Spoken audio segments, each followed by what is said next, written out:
everyone, and welcome to Transportation Talks. My name is Michelle Livingstone, and I have the privilege and pleasure of serving as your moderator today. And I get a chance to talk to the top leaders in the industry. Today, we're going to be hearing from Jeff Silver, who is the founder of Mastery Logistics and has had a very exciting industry background that we're going to learn more about. And I'm going to invite Jeff to join me now on camera. Jeff. Hey, Michelle, how are you? Oh, Jeff, I'm doing well. Thank you. It's so good to see you. It's been a minute since we crossed paths again at the Food Shippers of America conference a couple Well, months ago. you're too So, busy since you retired, so it's not fun. yeah, I found that it's best for everyone if I remain very busy. So it's very fun to be hosting today's transportation talks with you and learning more about your background. That's the way we like to get started. And I always classify you as a serial entrepreneur. I mean, my first recollection of you was starting American Backhaulers, and obviously you went into Coyote Logistics. And now you are the founder of Mastery Logistics, which is very exciting. We're going to learn more about that. But, a lot of us dream of being entrepreneurs, and yet we don't do it because it's really, really hard. But you make it look easy. So tell us what you do that makes it look so easy. It's fake. It's not easy. It's really hard. Each experience is different for sure. I would say the first one wasn't hard in the same way because we had no idea what we were doing or we never talked about being entrepreneurs. That was never part of it. We just built that business the way that made sense and really never even thought about selling it until C.H. Robinson came knocking at the door. And we were young at the time and just sort of learning as we went. We ended up creating what people eventually started calling the Chicago model of brokerage, or the split desk model, where you have one side that deals with the customers, the shippers, and the freight, and the other side that deals with the carriers and the capacity. It was a very successful enterprise. Worked for Robinson for a year after that, and it's still great to see from time to time some of the people that went with that acquisition that have stayed and had great careers at C.H. Robinson. So that's fun to see. With Coyote, it was much more deliberate. My wife Marianne and I started that on purpose as entrepreneurs, having had the experience with backhaulers and wanting to do some things differently and being very deliberate about how we set culture and how we set the recruiting of the people to bring into that culture, which has been Marianne's specialty forever. How to train them, and certainly the tools to give them the software that would allow them to act in concert across a widely distributed geography of offices and many different types of shippers and lots of carriers to support the capacity needs of those folks. That one, at least in my mind, I always knew that we would always, at one point transition the business, either sell it or take it public. So we engaged Warburg Pincus, a private equity company, pretty early on. I had their support through the whole time, and they were great. And then when the business had matured, and we grew in 2014 from $1 billion in revenue to $2 billion in revenue, half of which was organic and half was an acquisition that we did of Ted Ailing's company that was AAT. And he's been really successful and I mean, a great entrepreneur since then. And what he's done with the Chattanooga private school that he founded has been amazing to watch. And when we sold, Coyote to UPS, many of those folks have gone on to have great careers either at RXO now, as subsequently RXO bought Coyote from UPS, and in many other places. And so I'm often told these days that a lot of the best leadership across the entire industry has come from those bloodlines, from the past businesses. Mastery, this is way harder. This is that was very natural. This is a TMS business, right? We have created a brand new TMS over the last 7 years that is built especially for the larger, more complex organization, carriers that have brokerages that now own trailers and provide power only services and also do intermodal, shippers with private fleets, shippers with brokerages, and all the combinations of those. So there's not been a really new modern TMS for the scaled company in a very long time, and certainly not one that can support shippers, carriers, brokers, and all the different combinations that exist today.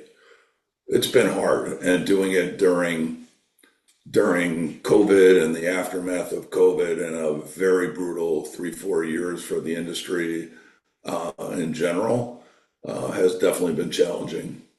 Yeah, I'm sure. So you saw a void in the marketplace and you have risen to the challenge to try and fill that void. And we appreciate it. And tell us a little bit more about Mastery. What is, in your vision, differentiating Mastery from some of your competitors without going into a big sales pitch? Yeah, I mean, first of all, the tech stack is generations newer than what other systems have been written on. This is the first one that I know of that has been created by somebody that has spent his entire career in front of customers and moving freight, although without the background of having ever owned trucks.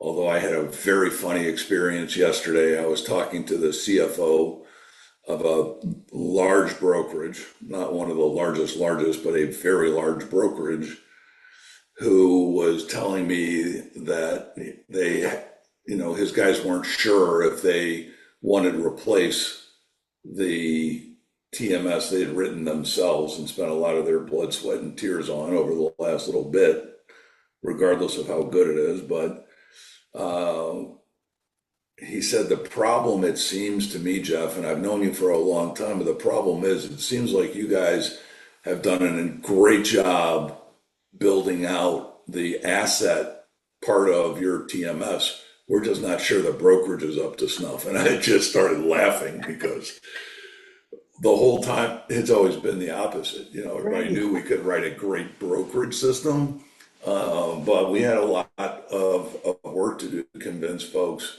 that we could really write a good system for running a trucking company, for dedicated, for private fleet, for one way.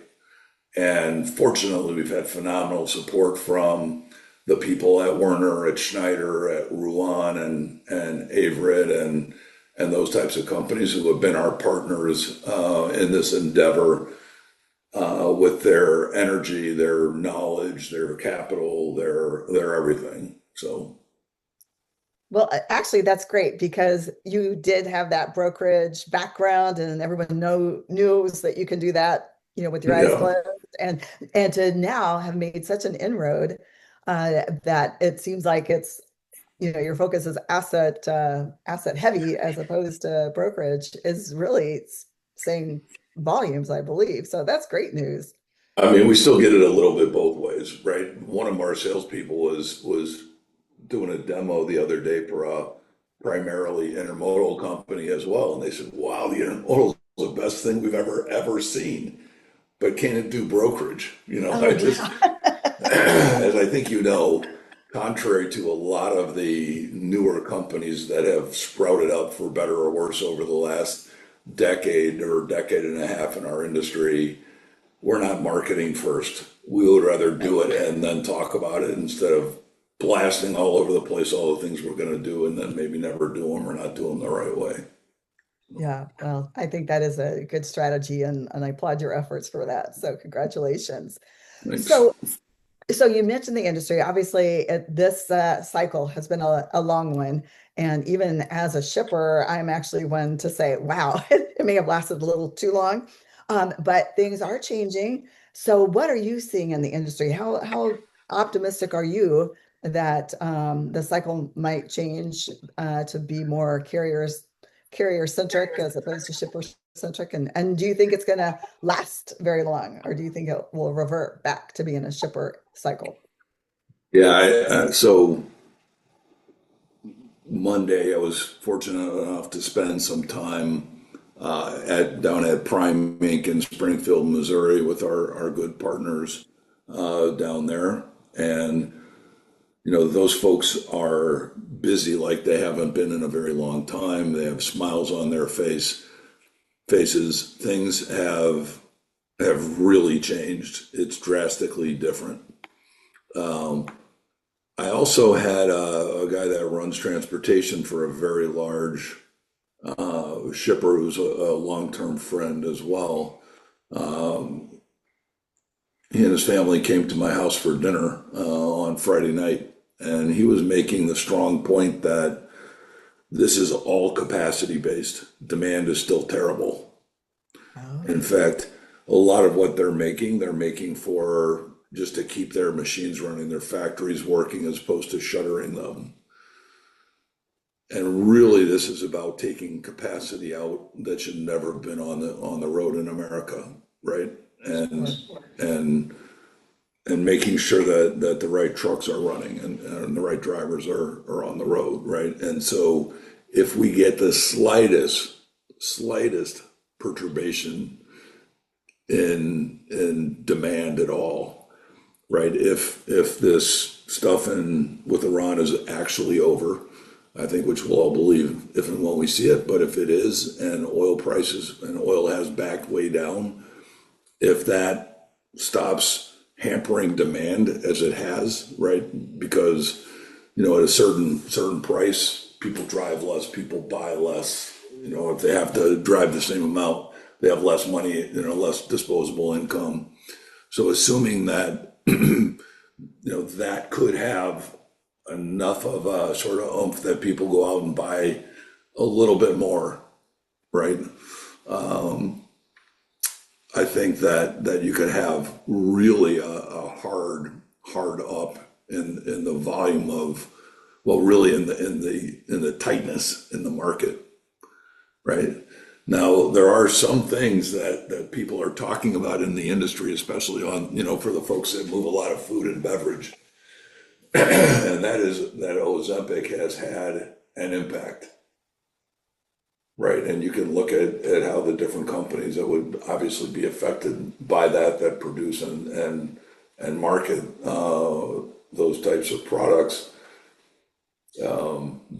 That presumably is freight that's not coming back, no matter, the demand's not going to pick up for that, right? So it's It may interesting, not, it may not in that industry, but I would think apparel would do much better. So, at, you at never, least at least for now, at right? least for now. And at least one time. So Yeah. As long as everybody stays on it, it's good. But if you go off, you may need to rebuy. So maybe that'll help yeah, drive some demand. I don't know. So, yeah. well, that's good. Well, I appreciate your perspective on the industry, and we certainly all hope that demand actually increases as well, and we'll see the benefit of that. So that'll be something to watch for sure. So tell us about AI. I mean, every news, blog, industry, journal, everything is talking about AI. I know, really Mastery. It is a transportation company, but it's really tech. It's very much tech, and I would even have put Coyote and maybe American Backhaulers as being as much of a tech company as a transportation company. Or would you say that? You might not agree with that. No, I would say that we used tech before, but we're not a transportation company today. We are a logistics. Sorry, we're a software company, You are. purely software. That's it. There is no. We don't move any freight at all. So Oh, that's true. uh, Directly. directly, well, we don't. I mean, we Yep. we just sell TMS software. AI is, or TSCI today is incredible. It is, we're having more fun than we've ever had ever with what we're able to do with our software. I mean, it's unreal. First of all, baking the software itself is way simpler. It's easier, it's faster, and less expensive to build, right? That's the first thing. But so much, I mean, even today, so much of what you can do in Mastermind, which is what our software is called, you can do just by voice now, right? So you can just say, "Hey, Leo," and our agent is called Leo. Other folks have other names they give their agents. Ours is Leo. It's after Leonardo da Vinci, I like it. right? So part of the mastery sort of name and brand is about sort of the grand masters or those types of people.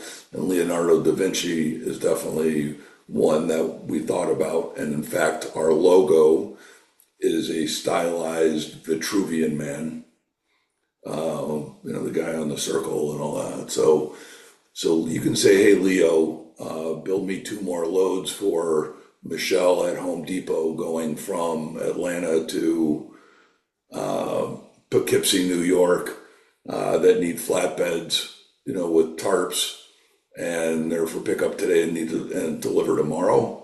And so I need teams on them, and it will just build those loads.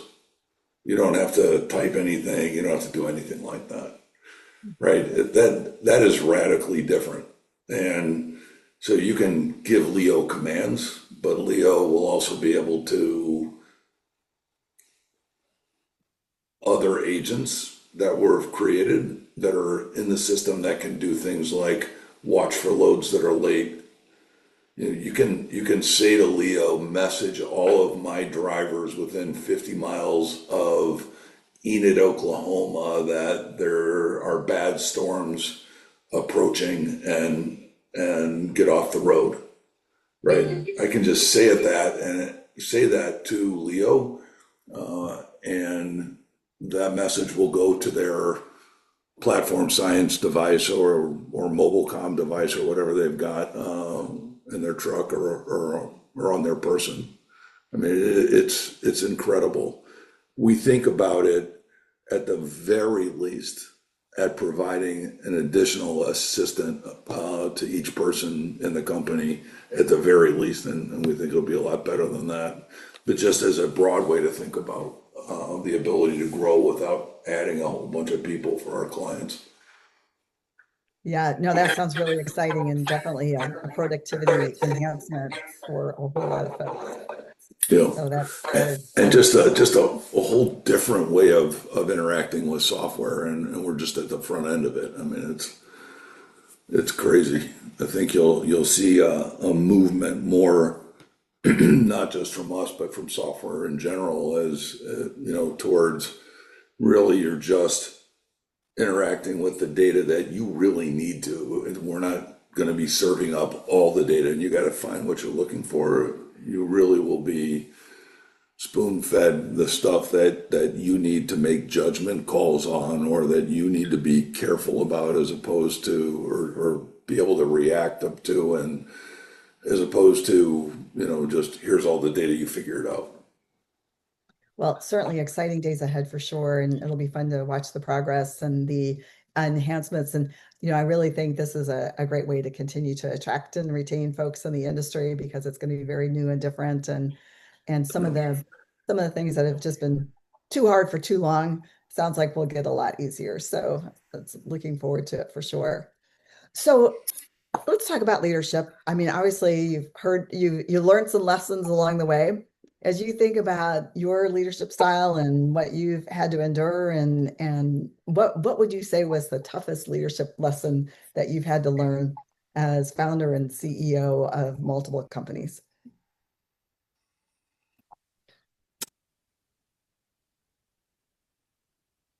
I mean, I would say that the hardest thing always is to know that at some point through the growth of a business, the leadership folks that you had when you were young and small as a company don't always translate as you get bigger.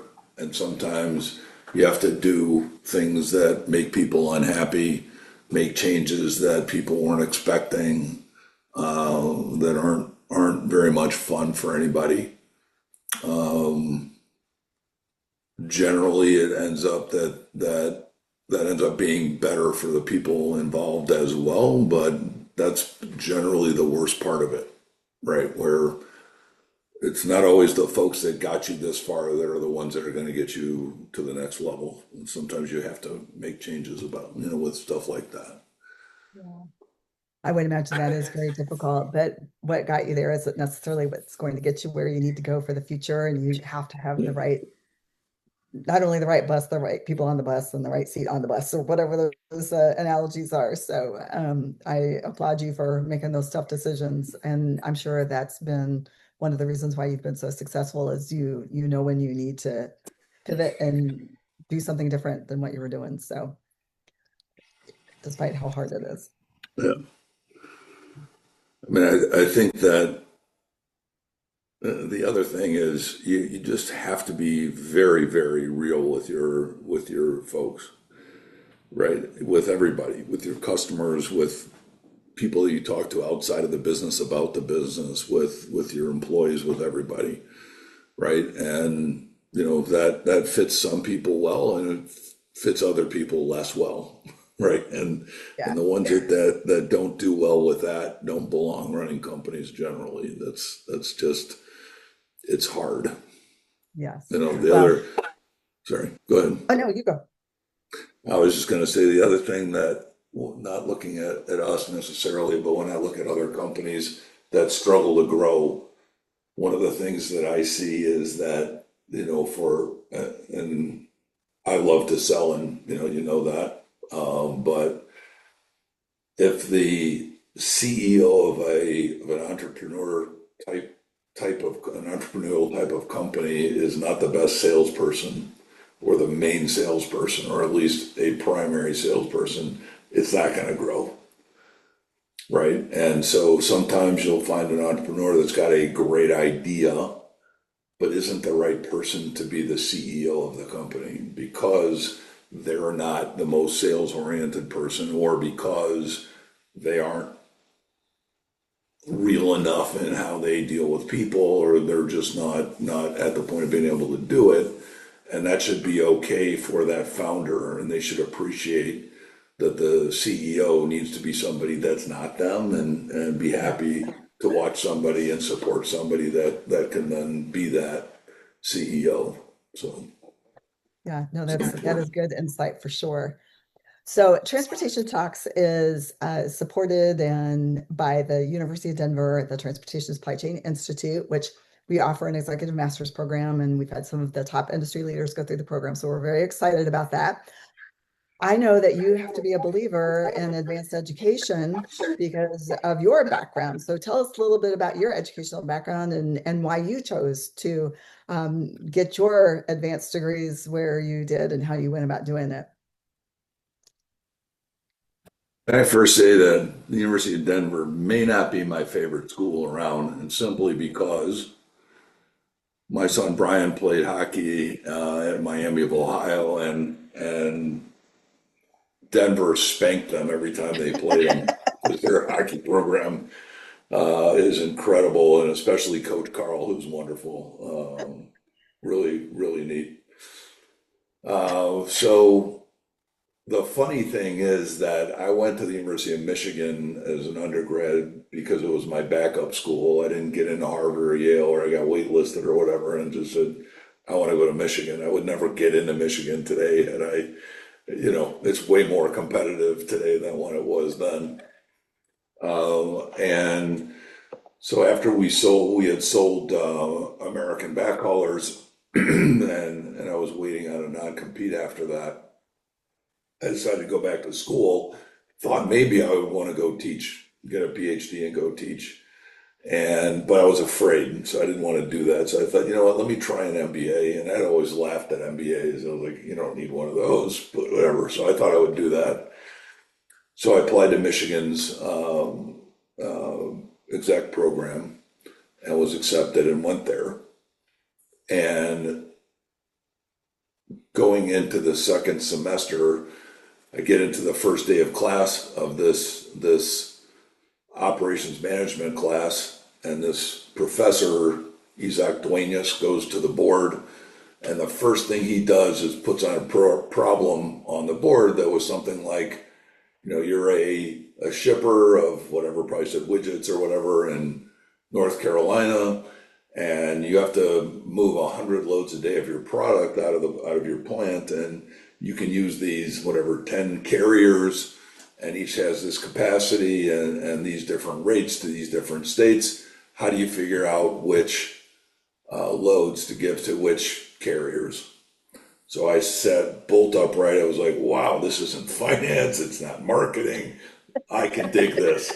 And so I got excited about that, loved that class, and decided I want to get deeper into that. So I put off the second year, and I looked for a deeper program in supply chain and logistics. And I found the program at MIT that was at the time called an MLog, Masters of Logistics. And I was like, well, there's no way I'm getting into this school. But I called the director of I called the program, and the director answered, and I said, I don't think I can get into the program, but it looks really interesting. I'm just curious. I had a freight brokerage for 17 years, and we sold it to C.H. Robinson and blah, blah, blah. And he interrupts me and says, wait, who is this? And I told him, and he said, you can come. He said, you got to get a 700 on a GMAT or a GRE, but if you do that, you can come to school. And I'm like, what are you talking about? And he introduced himself, and he had been at Ohio State actually before, where he taught a program on American Backhaulers. And so he knew all about the history and stuff. So I ended up getting, the incredible experience of going out to MIT and being part of that program. And that was really spectacular, really interesting. So I did that. I was definitely the dumbest person in the program out of the 32 people or whatever, but having sold backhaulers, I had enough money to buy pizza and beer for the guys that would do all the work. But what I did learn was what are all the sort of problems that you can solve using math in supply chain and logistics, and how do you solve them well enough to be able to hire people that would eventually be able to do that, which we have here at Mastery. So that was great. Went back and did my next year at Michigan, and then actually started a PhD program in industrial engineering at Northwestern.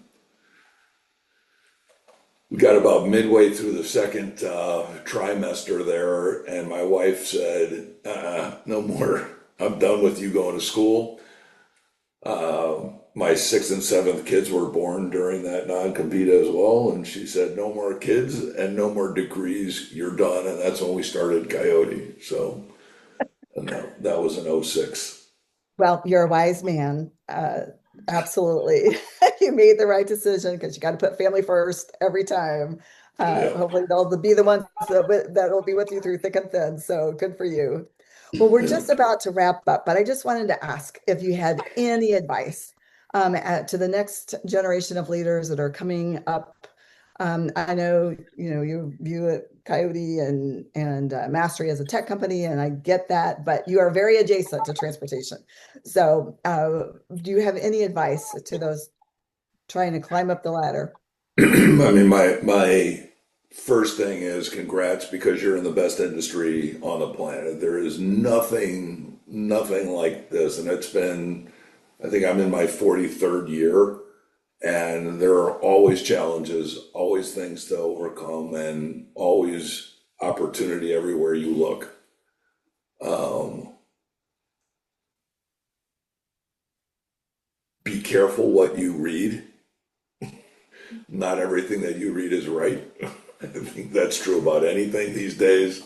But in our industry right now, unfortunately, there's a lot of junk that is being spouted around that you need to check out for yourself to decide that it's really true because there's just a lot of nonsense of people trying to figure out how to make money and sort of throwing stuff against the wall and see what sticks. So finding the right people to work with and people that you can trust is great. The other thing is watch out for autonomous trucking. It is coming. It is here, but it is really coming. And you can take a look at some of the stuff there, and I think most of what you're reading today is true. But there are now autonomous trucks on the road, and there'll be a whole lot more. So I don't know if we're sort of at full autonomy everywhere in 20 years. My guess is we are. My guess is it's probably sooner than that. Certainly on the highways, you'll see much more of that. And it's something to think about in terms of your own organizations and the ones that you work with. Things will change in a dramatic way when that does happen. Well, for those of us who grew up in the Jetson era, I Yeah. am all about autonomous vehicles, and they're not going to solve all of the world's problems by any stretch of the imagination. But when the infrastructure is there and the public acceptance is there, I think it's going to make a real difference for the industry. So I personally I, think it's going to be a lot of fun to watch. I think we grew up in the Flintstones era watching the Jetsons. That's probably true. That is more accurate. But when you think about it, the many of those Jetson concepts have come to fruition. So The only thing they yeah, didn't get was the fact that the phone wouldn't need a cord, right? So right. you could, the phones were Another still way. tethered. Well, Jeff, this has been so much fun. I should probably just do a quick disclosure that I have the privilege of serving on the board of Mastery Logistics. And so it's been really fun to watch the growth of the company over the last couple of years. I know you have hopes and dreams of doing even more, and I'm absolutely confident that that will happen. And I do appreciate the opportunity to serve on the board. So I just want to do that quick disclosure. And I will also say that to the audience here, you'll be able to find this interview with Jeff as well as all of the interviews that I've had with various CEOs for the last couple of years, all on YouTube and on the University of Denver Transportation and Supply Chain Institute Transportation Talks page. So on that note, I will wish you well. Thank you again, Jeff, for your participation, and I look forward to seeing you all soon. Thank you.